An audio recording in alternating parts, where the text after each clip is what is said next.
घर और किचन की कुछ खास ऐसी टिप्स होती है जो हमारे काम को आसान कर देता है और हमें बहुत रिलीफ मिलती है। साथ ही में हम अपने परिवार का ख्याल भी अच्छी तरीके से रख पाते हैं। Hello everyone and welcome back to my channel. कैसे हो आप सभी लोग? आई होप कि आप सब बहुत ही अच्छे होंगे। तो चलिए ज़्यादा बातें ना करते हुए आज का वीडियो शुरू करते हैं। सो गाइस, गर्मियों में स्वेटिंग बहुत ज़्यादा होता है, जिस कारण आप देखिएगा कपड़ों में से एक अजीब से स्मेल आता है। बहुत ही ख़राब बदबू आता है कपड़े में से। चाहे हम उसको अच्छी तरीके से धोकर सुखाकर उसको प्रेस करके क्यों ना रखें, फिर भी आप देखिएगा वो जो बदबू है ना, वो आसानी से रिमूव नहीं होते हैं। तो इसके लिए एक छोटा सा ट्रिक लेके आ चुकी हूँ, जिसके थ्रू आप देखिएगा कपड़ों में एक बहुत सुंदर सा स्मेल भी आएगा, साथ ही में कपड़ों में एक फ्रेशनेस भी आएगा। तो इसके लिए सबसे पहले आप अगर हाथ में धो रहे हो तो डिटर्जेंट पाउडर या लिक्विड जो भी आप डालना चाहते हो पहले डाल लो। फिर उसके बाद आपको क्या करना है, नींबू का जो छिलके, जी हाँ, जो बची हुई नींबू का जो छिलके है उसको कट करके इस तरह से कपड़ा जब हम भिगाएंगे ना फूलने के लिए, कपड़े को छोड़ेंगे उसी टाइम इस तरह से कट करके इसी के साथ फूलने के लिए छोड़ देना है।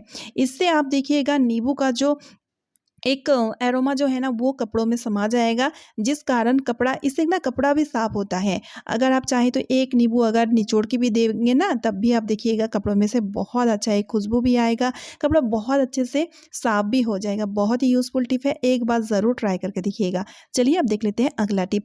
अक्सर क्या होता है जब हम खाना बनाते हैं, तो देखिए गाइस, जब हम खाना बनाते टाइम इस तरह का जो ड्राई मसाला है ना, उसका यूज़ हमें लेना होता है। तो जब हम एक एक करके मसाला को इस तरह से लेते हैं ना, काफ़ी ज़्यादा टाइम लग जाती है। एक्चुअली होता ये है, सुबह का टाइम जब हम ब्रेकफास्ट वगैरह बनाते हैं तो काफ़ी जल्दबाजी में हम रहते हैं, काफ़ी हड़बड़ी होती है उस टाइम। तो इसलिए जल्दबाजी में कई बार ऐसा होता है सब्जी में कुछ मसालों को हम डालना ही भूल जाते हैं, या तो फिर क्वांटिटी इसका कम ज़्यादा हो जाता है, जिस कारण सब्जी का टेस्ट भी काफ़ी बार बिगड़ जाता है। तो इसके लिए एक छोटा सा ट्रिक आप अपना सकते हैं। मसालदानी में जो डिब्बी है ना, उसी में से एक खाली डिब्बी इस तरह से आप रखा करें और उसी में थोड़ा थोड़ा करके जितने भी मसाला है उसको डाल दीजिए। ठीक है, हल्दी पाउडर, जीरा पाउडर, धनिया पाउडर, जो भी स्पाइसेस आप लेना चाहते हैं उसको थोड़ा थोड़ा करके ऐड कर दीजिए। नमक ऐड नहीं करना है, क्योंकि नमक का जो टेस्ट है ना, वो टेस्ट के अकॉर्डिंग आप कम ज़्यादा तभी दीजिएगा। तो इसी तरह से अगर पहले से ही मसालों को तैयार करके मिला करके रखेंगे ना, तो देखिएगा सुबह के टाइम आपको जल्दबाजी नहीं होगी और परफेक्ट तरीके से आप काम भी कर पाएंगे। इससे कि आपका काम ऊंचा नीचा नहीं होगा, काम को आप समेट पाओगे अच्छी तरीके से। बहुत ही यूज़फुल टिप है, छोटा टिप है लेकिन बहुत ही यूज़फुल, आपका बहुत ही काम आएगा सुबह के टाइम नाश्ता बनाते टाइम ये टिप। आई होप ये टिप आपको बहुत पसंद आया है। सो गाइस, हम सभी लेडीज़ों के पास बहुत सारा ब्लाउज़ का कलेक्शन होता है। अलग अलग साड़ियों का हम अलग अलग ब्लाउज़ अपने पास रखा करते हैं, लेकिन इन ब्लाउज़ों को अच्छी तरीके से फोल्ड करके रखने का एक बहुत ही बड़ा झंझट हो जाता है। क्योंकि देखिए जो डिज़ाइनर ब्लाउज़ होता है ना, उनमें लगा हुआ रहता है इस तरह का लटकन। अब देखिए ये जो लटकन है ना, ये एक दूसरे के साथ बहुत ही ज़्यादा उलझते रहता है, जिस कारण इसको हम ना ढंग से फोल्ड करके रख पाते हैं, ना सही से इसको ऑर्गेनाइज करके रख पाते हैं। तो इसके लिए एक छोटा सा ट्रिक लेके आ चुकी हूँ।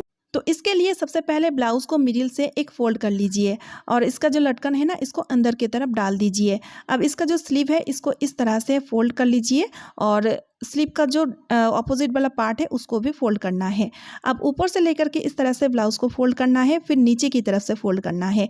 तो इस तरह से फोल्ड करने के बाद आप देखिएगा एक पॉकेट जिससे बन जाएगा, उस पॉकेट के अंदर इस तरह से नीचे वाली जो पार्ट है उसको डाल देना है। तो देखिए गाइस, कितना बढ़िया तरीके से ब्लाउज अच्छी तरीके से तैयार हो चुका है। अब इसको रखने का झंझट बिल्कुल भी नहीं रहेगा, क्योंकि इसका जो लटकन है वो अंदर की तरफ है, इसलिए उलझने का कोई चांस ही नहीं रहेगा और ये एकदम से छोटा आकार से तय हो चुका है, जिस कारण इसको हम आराम से ऑर्गेनाइज करके रख पाएंगे कम से कम जगह में। तो इसी तरह से आप कम से कम जगहों में बहुत सारी ब्लाउजों को इकट्ठा ऑर्गेनाइज करके रख पाओगे।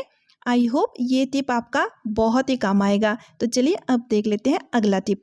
सो गाइस, मार्केट में मिलने वाला कुछ कुछ ऐसे चीज़ें होती हैं जिनमें मिलावट होने का चांस बहुत ही ज़्यादा रहता है। अब देखिए, सब चीज़ों को तो हम परख नहीं सकते हैं, लेकिन कुछ कुछ चीज़ों को तो हम परख ही सकते हैं।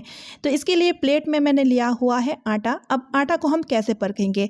आटा लाने के बाद आप तुरंत इस काम को क्या कीजिए, इसके लिए आप थोड़ा सा आटा जो है ना अलग सा निकाल लीजिएगा और मैंने लिया है नींबू। अब देखिए, नींबू को कट कर लिया है। नींबू को कट करने के बाद आटे में हम नींबू को निचोड़ेंगे। पूरा आटा को बर्बाद नहीं करना है, जिस वजह से आटे का एक साइड में इस तरह से नींबू को निचोड़ लीजिएगा। अब नींबू निचोड़ने के बाद अगर इसमें बुलबुले आएगा तब हमें समझना होगा कि ये आटा मिलावटी है, यानी कि ये आटा प्योर नहीं है। तो आप देख ही सकते हैं इसमें बुलबुले वगैरह बिल्कुल भी नहीं है, यानी कि आटा प्योर है। तो इस तरह से हम आटे को परख सकते हैं। बहुत ही आसान और छोटा सा हैक है। चलिए मैं आपको पास से भी दिखाती हूँ, इसमें थोड़ा सा भी बुलबुले नहीं है। आई होप ये टिप आपका बहुत ही काम आएगा। तो चलिए अब देख लेते हैं अगला टिप। कई बार ऐसा होता है बच्चे लोग को जब हम नहलाते हैं, नहाते टाइम गलती से या तो फिर कई बार ऐसा होता है धोखे से भी ना कान के अंदर पानी चला जाता है। कान के अंदर पानी घुसने से क्या होता है, कान में बहुत ही ज़्यादा पेन होने लगता है और इसका ना कोई मेडिसिन दवाई वगैरह नहीं होता है। और सिर्फ बच्चे लोग नहीं, किसी का भी कान में अगर पानी घुसता है ना तो बहुत ही ज़्यादा दिक्कत होती है। तो उसके लिए एक छोटा सा ट्रिक लेके आ चुकी हूँ। आपको लेना है च्युइंग गम, ठीक है, क्योंकि च्युइंग गम एक बहुत ही बड़ा सॉल्यूशन है इस प्रॉब्लम का। तो इस तरह से मुंह में च्युइंग गम डालना है, डालने के बाद अच्छे से इसको चबाना है। इससे एक्सरसाइज क्रिएट होता है, जिस वजह से कान के जितने भी पार्ट होते हैं ना वो एक्टिव हो जाते हैं, जिस कारण इस तरह से पानी जो है ना अपने आप वो निकलते जाता है। बस इस तरह से जिस कान में पानी घुसा है उस साइड में इस तरह से टेढ़ा होने के लिए बोलिएगा, इससे कि पानी अच्छे से निकल जाएगा और बहुत ही रिलीफ मिलेगा। इसके लिए अलग सा मेडिसिन या तो फिर डॉक्टर के पास जाने की ज़रूरत बिल्कुल भी नहीं पड़ेगी। बहुत ही यूज़फुल टिप है, आप ज़रूर ट्राई कीजिएगा। आई होप ये टिप भी आपका बेहद ही काम आएगा। तो चलिए अब देख लेते हैं अगला टिप। तो गाइस देखिए, कुछ हमारे पास इस तरह का बर्तन होते हैं जिनका किनारा, चलिए मैं अब दिखाती हूँ, जिसका किनारा जो है ना वो थोड़ा सा मुड़ा हुआ होता है। अब इसमें एक दिक्कत आती है, जब इसको हम साफ़ करते हैं ना तो बर्तन को हम अच्छे से साफ़ तो कर लेते हैं, बट इसका जो किनारा है इसको हम अच्छी तरीके से साफ़ नहीं कर पाते हैं, जिस वजह से इसका किनारों में गंदगी जमने लगती है। अब देखिए, गंदगी अगर जम जाती है ना तो काफ़ी ज़्यादा मुश्किल होती है उसको एक ही बार में साफ़ करना। तो ऐसा क्या किया जाए ताकि बर्तन मांजते टाइम साथ ही साथ इसका किनारों को भी हम साफ कर पाएँ। तो इसके लिए एक छोटा सा हैक लेके आ चुकी हूँ। तो इसके लिए आपको लेना है मेडिसिन का खाली रैपर, क्योंकि ये बहुत ही शार्प होता है। अब हमें क्या करना है, मेडिसिन का जो खाली रैपर है उसका किनारों साइड को इस तरह से बर्तन का जो किनारा है उसमें रब करना है।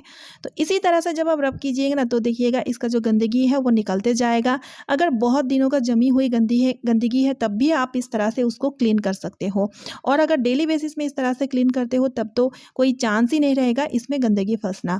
तो इसलिए मैं आपको सजेस्ट करूंगी, सिंक पे डिश बार या तो फिर जो स्क्रबर वगैरह रखते हैं ना उसी के साथ आप इस तरह का एक मेडिसिन का खाली रैपर भी साथ में रखा करें। इससे क्या आप देखिएगा साथ ही साथ बर्तन मांजते टाइम इस रैपर का यूज़ लेकर के इसका किनारे को भी साफ कर पाएंगे। ये बहुत ही यूज़फुल टिप है, आप इस तरह से करके देखिएगा, आपको बहुत ही अच्छा लगने वाला है। आई होप ये टिप भी आपका बेहद ही काम आएगा। सो गाइस, आज का वीडियो मैं यही पेंट कर रही हूँ। आई होप आप सभी को आज का वीडियो यूजफुल लगा है। वीडियो यूजफुल लगने पे वीडियो को ज़्यादा से ज़्यादा शेयर कर दीजिएगा, एक लाइक करके मुझे मोटिवेट कीजिएगा। चैनल पे न्यू यानी कि पहली बार आए हैं तो चैनल को सब्सक्राइब ज़रूर कर लीजिएगा। तो चलिए मिलती हूँ नेक्स्ट वीडियो में। Bye friends and thanks for watching.